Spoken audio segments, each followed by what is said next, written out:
I am going to tell you something that still catches in my throat when I say it out loud. A woman lost her life on hospital grounds. She was homeless, she was in crisis, and she died in a location I had been begging the hospital to make safer for months before she got there. I had reported it. I had escalated it. I had brought it to leadership in meetings and put it in writing. I told them exactly where the danger was and exactly what could happen. And I asked for a barrier, a fence, a net, something physical. And they told me it would make the hospital look guilty. Look guilty, that was the phrase. She died in March 2019. She was the second person to lose their life at that exact location. Someone else had died there in 2013, 6 years before her. And the structure was still open, still unprotected, because the optics of a barrier were apparently more important than what was happening in the absence of one. After she died, I fell apart. Outwardly, I held myself together at work for as long as I could. But inside, something cracked. I developed PTSD. I went on medical leave.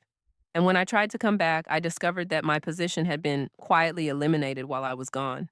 I filed a lawsuit, 5 weeks of trial, 1 hour of jury deliberation, $27.5 million. This is that story. And I need to tell it carefully because it is not a story about money. It was never about the money. It is a story about what happens when the people who are supposed to keep patients safe are punished for trying to keep patients safe, and about what happens when a jury of ordinary people hears the truth and refuses to look away. Before I go any further, if this kind of story matters to you, subscribe now, because I have a feeling this one is going to stay with you. My name is Nancy. I was the chief nursing officer at a hospital in Long Beach, California. And I need you to understand what that job actually is before I tell you what they did to it. People hear chief nursing officer, and they think of paperwork. They think of someone in an office on an upper floor who reviews budgets and attends meetings and occasionally walks through a ward, looking important. That is not what the job is.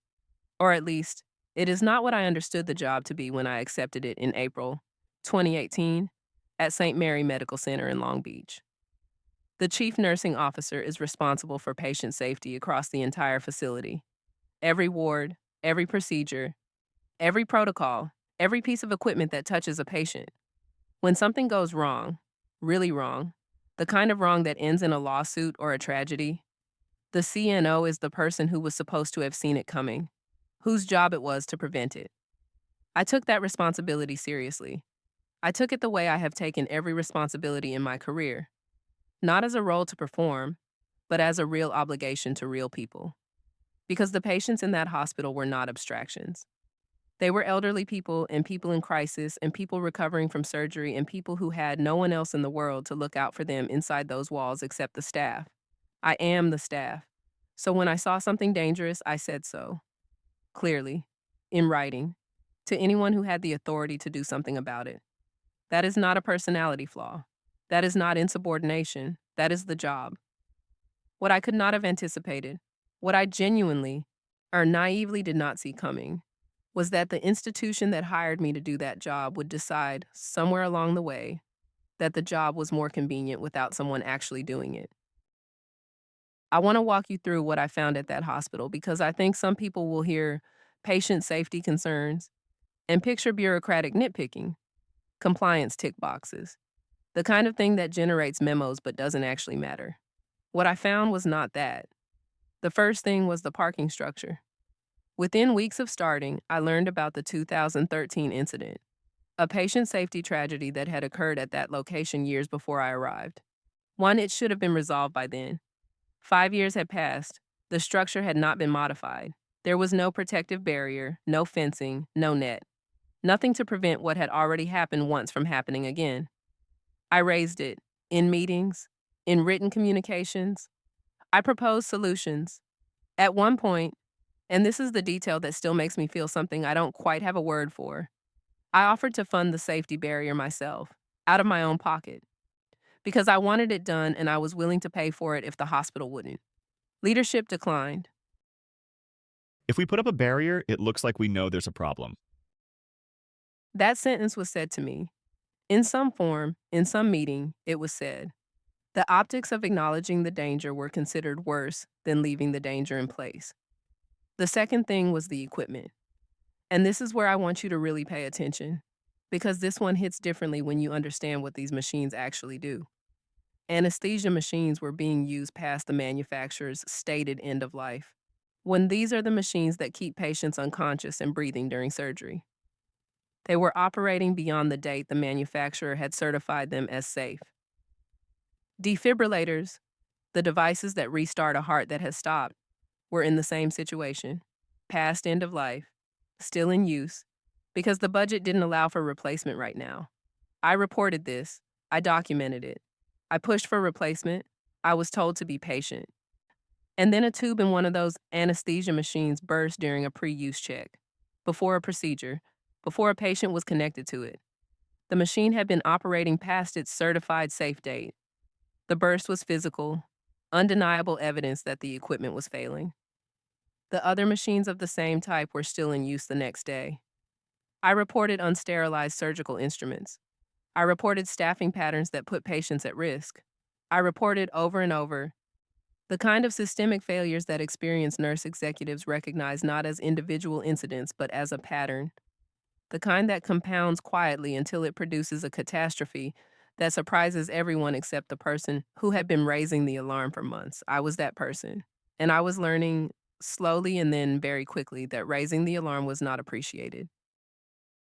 I need to tell you about March 2019 carefully, because a real person lost her life, and that is not a plot point in my story.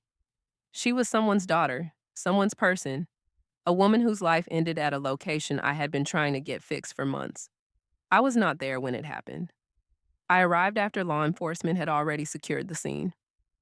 What I encountered was the aftermath, the evidence of what the hospital had chosen not to prevent.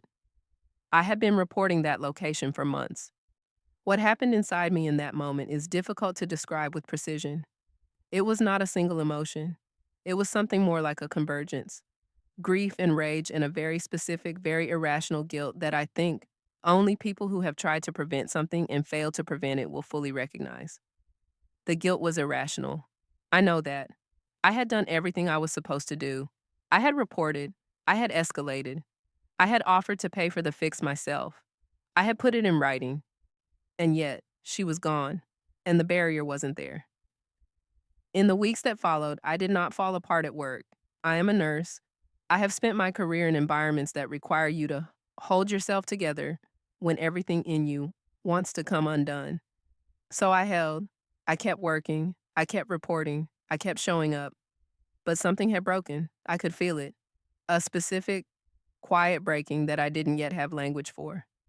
In May 2019, I went to my superiors and told them the truth.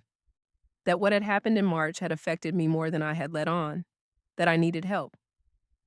I told them I thought I might have PTSD. I want you to hold that. I asked for help from my employer. For a mental health condition I had developed directly from a workplace trauma that my employer's inaction had contributed to. I asked for help. And then I went on medical leave to get it. While I was gone, they eliminated my position. I want to describe what it is like to go on medical leave from a job and come back to find your position has been quietly restructured out of existence while you were gone. It is not dramatic. That is the thing that surprised me. There is no moment of confrontation. Nobody sits you down and says, "We have decided to push you out because you were inconvenient." Nobody says that. What happens instead is a series of small communications, an email here, a meeting rescheduled there, a title that suddenly belongs to someone else. And you begin to understand, like reading a map that is trying not to show you where you are, that the institution has moved around you while you weren't looking. I had gone on leave in May 2019. I had been hired in April 2018. I had been there barely a year. In that year, I had raised more patient safety concerns than, I would guess, my predecessors had raised in the previous several years combined. Not because I was difficult, because the problems were real and my job was to say so, and now my job was gone. I want to be clear about something because it matters legally and morally. I was not formally fired. What happened is called constructive termination. The conditions were made such that returning to my role was not possible. The role had been restructured, my responsibilities redistributed, my position quietly dissolved. You cannot be fired if your job no longer exists. That is the institutional logic. The law sees through this logic. A jury certainly did. But I didn't know that yet. In those early weeks, what I knew was that I had tried to do my job, had been punished for doing it, had asked for support, had gone on leave, and had come back to find the door sealed from the inside while I was standing on the doorstep. I thought about letting it go. I want to tell you that, honestly. The thought of a lawsuit, of a court case, of depositions, of having every professional decision I had made scrutinized by people whose job was to find fault with it, was not appealing. I was already exhausted. I was already unwell. I had PTSD and depression I was actively treating, and the prospect of adding years of litigation to the weight I was already carrying was genuinely frightening. I lay awake some nights genuinely considering whether the fight was worth it. And then I thought about the parking structure, the 2013 incident, the March 2019 tragedy, the burst anesthesia tube, the defibrillators past their safe date still connected to patients. And I thought about the sentence that leadership had said to me about not wanting to look guilty. And I thought, if I walk away, nothing changes. The next person who reports a safety issue in that hospital is taught the same lesson I was taught. That reporting costs you, that the institution protects itself, not the patients, that the right thing to do is keep your head down. I could not let that be the lesson. I filed suit in August 2020. I want to tell you how Dignity Health defended itself in this lawsuit. Not to embarrass them. The jury did that more effectively than anything I could say here. But because the way an institution defends itself against someone who spoke up tells you everything about what that institution actually values. Their position in their court filings was this: that I had suffered no adverse employment action at any time, that my position had been restructured for legitimate business reasons unrelated to my safety complaints, that the accommodations they had provided for my mental health condition were reasonable, that I had, in their framing, simply chosen to leave. Put simply, she has suffered no adverse employment action for any reason at any time. That is the sentence that appears in their legal filings. No adverse employment action. For a woman who reported expired anesthesia machines, unsterilized instruments, an unprotected location with a documented prior tragedy, and then lost her position while on medical leave for trauma she developed at work. They also suggested, and this is the detail that stayed with me, that I had not been close enough to the March 2019 incident to be genuinely affected by it. Their lawyers noted in court papers that I had arrived after law enforcement, not in the immediate moment, as if the distance of my body from the event determined whether I was allowed to be devastated by it, as if a chief nursing officer who had spent months warning about that location was not permitted to be shattered by the proof of why she had been warning. I sat through 5 weeks of trial. I listened to their lawyers argue these positions. I watched them try to turn my grief into a liability and my professional advocacy into evidence of poor cultural fit. I sat there, and I kept very still, because I had learned, in the years of building this case, that the most powerful thing you can do when you know the truth is let the truth do its work. The jury was going to hear everything, and I had lived everything. Those two facts, in combination, were enough. A trial is not the thing you see on television. It is not dramatic in the way that drama is dramatic, with speeches and revelations and moments where the gallery gasps. Real trials are long. They are meticulous. They are built on documents and testimony and the patient, careful construction of a record that says, here is what happened. Here is the proof that it happened. Here is the law that makes what happened wrong. My lawyers were extraordinary. I want to say that without qualification, and because their work made mine possible. They had been building the case for years before we got near a courtroom. Every email I had ever sent about the parking structure, every report I had ever filed about the equipment, every documented instance of my concerns being dismissed or deflected, the safety complaint that the hospital suspected I had filed anonymously, which they were apparently angry enough about to let it color their treatment of me, all of it laid out in front of 12 people who had never heard my name before. The framing was not about a martyred saint. It was simpler and more honest than that. A person did her job, was punished for doing her job, and the law protects people who do their job. The evidence was what it was. The emails were real. The reports were real. The dates were real. The gap between when I raised the concerns and when nothing was done about them was real. The tragedy was real. The PTSD diagnosis was real. The elimination of my position while I was on medical leave was real. 5 weeks of testimony, 5 weeks of documents and cross examinations, and the hospital's lawyers doing what institutional defense lawyers do when they have a weak case, trying to make it about me, about my temperament, about whether a person who develops PTSD after watching institutional inaction result in a preventable loss should have that mental health condition accommodated or dismissed. The jury heard all of it, and then they went to deliberate.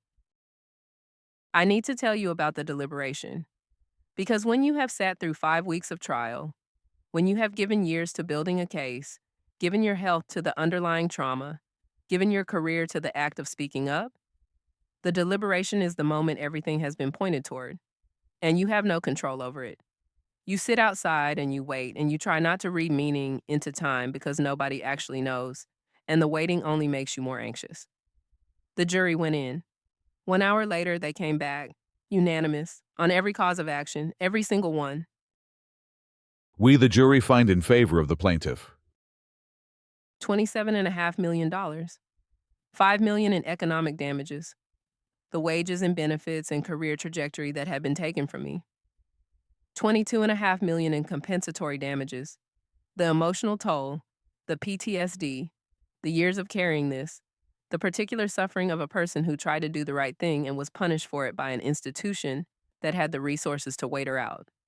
Unanimous. In 1 hour. I want to tell you what it felt like to hear that. I have thought about how to describe it, and I keep coming back to the same word, which is not triumph. It is not exactly vindication either, though it contains both. The word I keep returning to is witnessed. I felt witnessed. For years, I had been carrying a version of events that the hospital denied, that their lawyers denied, that the institutional machinery of a large healthcare corporation had been built to deny, reframe, and outlast. And in 1 hour, the 12 people who had no stake in the outcome had heard it all and said, "We see what happened. We see it clearly. And here is what it cost." Several jurors came and hugged me when it was over. Some of them had tears on their faces. I was not crying. I had been crying on and off for 6 years. I think I had run out of tears for that particular thing. I just stood there and let myself be held by strangers who understood. Part 9. What the hospital said. Dignity Health denied wrongdoing. I want to say that simply and without editorial. They denied wrongdoing at trial. And after the verdict, their public position was that they respected the legal process. I have thought a great deal about what it means that a jury can find, unanimously, is that retaliation occurred, that a hospital discriminated against a chief nursing officer for raising patient safety concerns and failed to accommodate her mental health disability. And the institution can simultaneously maintain that it did nothing wrong. I understand, legally, why they say this. Admission creates exposure they cannot afford. The denial is procedural. But I want to sit with it for a moment anyway. Because somewhere in that hospital, there are staff members who reported safety concerns this year, who are deciding right now whether to put something in writing or let it go, who are doing the math on whether speaking up is worth the cost. And the institution's public position, after a $27.5 million verdict, after a unanimous jury finding, after 5 weeks of evidence, is still that nothing went wrong. That is the calculation those nurses are making. That is the calculation I want to disrupt. Because the other thing I know, the thing the verdict made undeniable, is that speaking up is not only the right thing. It is sometimes the protected thing. It is sometimes the thing that a jury of 12 ordinary people will reward with $27.5 million after 1 hour of deliberation. The institution told me the risk was mine alone. The jury told us both that the institution was wrong. I want to talk about this because I think it gets skipped over in stories like mine. The outcome, the verdict, the number, becomes the headline. And the years between the trauma and the verdict become a kind of blank space that the story steps over on its way to the good part. The years in between were not a blank space. They were the hardest years of my professional life. Probably the hardest of my life, full stop. PTSD is not a dramatic condition. It does not announce itself with obvious symptoms you can point to and say, here is the proof that I am struggling. It is quieter than that. It is a reorganization of how you move through the world. The way you startle, the way certain combinations of light and sound and smell can pull you somewhere you don't want to be without warning. The way you sleep, or fail to, the way you relate to your own professional competence. Because I had been told, one implicitly and then explicitly by the institution's lawyers, that my suffering was either exaggerated or irrelevant. And when you hear that from a powerful enough source for long enough, some part of you starts to wonder if they are right. I was not exaggerating. I was not inventing. I was a 50-something nursing executive who had spent her career absorbing the weight of other people's worst days, and who had finally, quietly, accumulated too much of her own to process and discharge just by going back to work the next morning. I sought treatment. I was diagnosed. The diagnosis was real. And when I asked my employer to accommodate the condition that their institutional choices had contributed to, they denied the accommodation too. The jury awarded $22.5 million for the emotional distress component of this case. I want you to understand what that number represents. It is not an abstraction. It is the financial expression of what 12 strangers decided, after hearing everything, was a fair accounting of what was taken from me, of the years of carrying something too heavy, of the cost of being punished for trying to do the right thing by people who had the power to make that punishment very expensive. $22.5 million for what they put me through. The jury took 1 hour to agree on that number. I am not telling you this for sympathy. I am telling you because we have a habit of describing workplace suffering in ways that strip it of its physical reality. We say things like stress and pressure and difficult environment. We do not say, this is what it looks like when an institution traumatizes a person and then denies that person the care they need. This is what it looks like when the law finally catches up to that. This is what it looks like. I have been asked in conversations since the verdict whether I feel vindicated, and my honest answer is yes, but not in the way people mean when they ask. The vindication I feel is not primarily about me. I am 61 years old. I have a career behind me, and I hope one still ahead. I survived this. I am still standing. Many people in my situation are not. The vindication I feel is for the nurses. I want to tell you who I think about when I think about why this case matters. I think about the nurse who is on a ward right now, tonight, who has noticed something that does not look right. A medication issue that was almost missed. An equipment failure that keeps being flagged and keeps not being fixed. A patient population that is at risk in a way that the staffing model does not accommodate. A pattern of incidents that individually look like random bad luck and together look like a system that is quietly failing. She knows. She can see it. She has the training and the experience to understand what she is looking at, and she is deciding right now whether to put it in writing. Because putting it in writing means making herself visible, means associating her name with a problem that powerful people might not want named, means taking on some portion of the institutional risk that the institution itself is supposed to be managing, means becoming the person who caused trouble if things go well and the scapegoat if things don't. She is doing that math right now.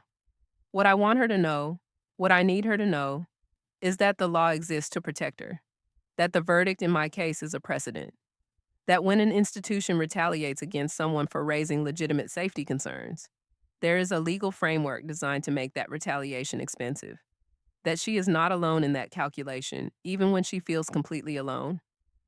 And I want her to know something else, which is harder to say and more important. Silence has a cost too. It is just paid by people who are not us. I think about that every single time someone asks me if the case was worth it. There is a moment from the trial I go back to when things feel heavy.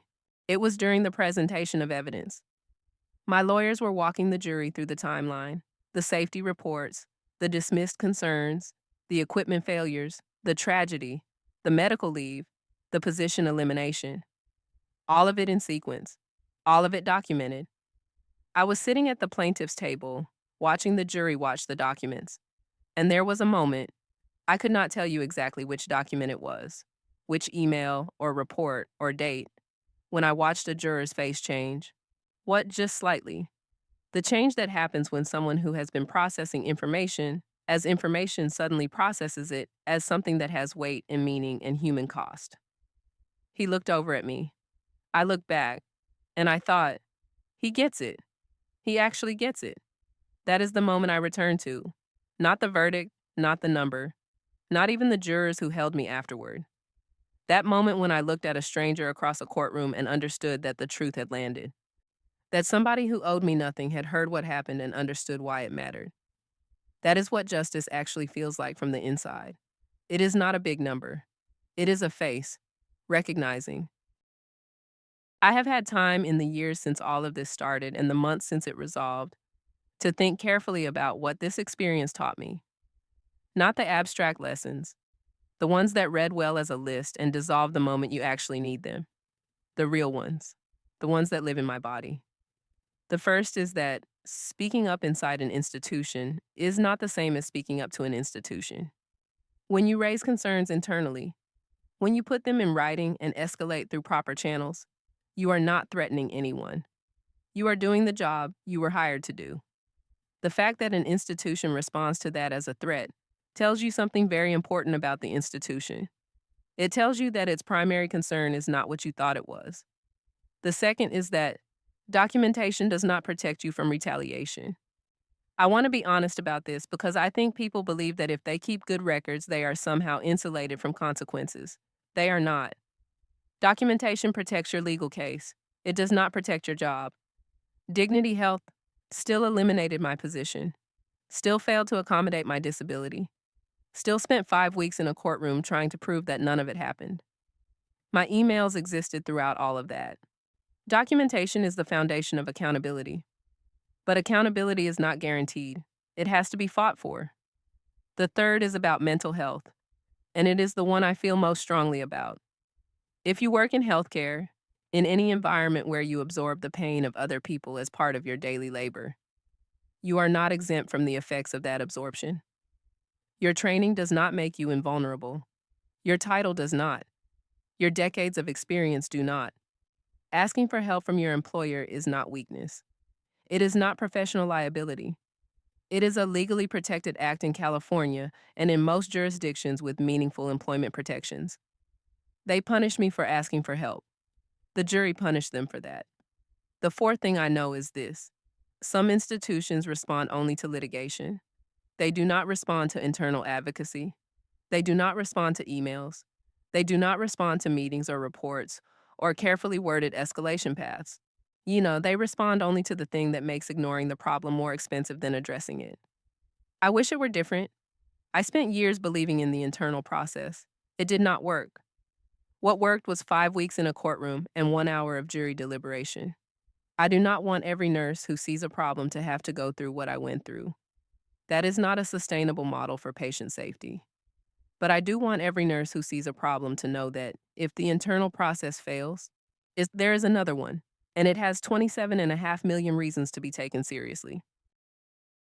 The verdict was June 2025. I am still processing what it means. Not financially, though the financial reality is significant and I am not going to pretend otherwise, but in terms of what it means for the work that still needs to be done. Because the hospital is still there. The safety concerns I raised have received far more scrutiny since the litigation became public. Visibility has a way of making certain things impossible to quietly ignore. The equipment issues, the staffing patterns, the culture around safety reporting. I hope the verdict changed something inside those walls. I genuinely do. Not out of optimism, but because the alternative, that a $27.5 million verdict produces no internal change whatsoever, is a thought I cannot let myself sit with too long. What I know for certain is that the verdict changed something outside those walls. Nurses have reached out to me, nursing executives, people who saw the coverage and recognized their own experience somewhere in mine. Some of them are still inside institutions that dismiss their concerns. Some of them are deciding whether to stay. Some are working out what comes next after they have already left. I cannot advise anyone on their specific situation, but I can tell anyone listening that I understand the weight of the calculation they are making. I have done it, I have lived it, and I can tell them that the truth, properly documented, patiently pursued, and placed in front of 12 ordinary people, The truth is a powerful thing, not a guaranteed thing, not a fast thing, but powerful. This part is specifically for you. If you are a nurse, a doctor, a technician, an administrator, if you are the person in that building who sees what is actually happening and goes home at night carrying the weight of what has not yet been fixed, I want to speak to you directly. What you see is real.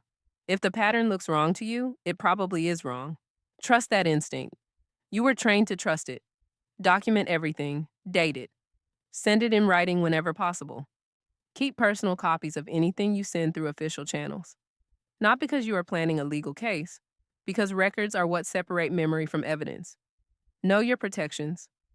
In California, Labor Code 1100, 2.5 protects employees who report violations of law or noncompliance with regulations. Healthcare-specific protections exist under Health and Safety Code 1278.5. Most other states have comparable statutes. The protection is not theoretical. A unanimous jury in Los Angeles proved that it is real and that it has teeth. And if your institution retaliates, if you raise a genuine safety concern and find yourself managed out, demoted, isolated, or pushed toward a medical leave that resolves when your position is conveniently restructured, talk to an employment lawyer. Many work on contingency in cases like this. The conversation costs you nothing to have. What you might find on the other side of it could change everything. The thing I most want you to understand is this: you are not alone.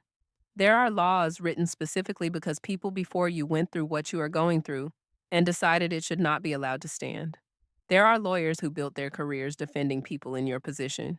There are juries, ordinary people, 12 strangers who are capable of sitting in a room for 1 hour and returning a unanimous verdict that says, retaliation has consequences, real ones. Hold on to that. It does not make the hard part less hard. Nothing does, and I would not try to tell you otherwise. But it means the hard part has somewhere to go.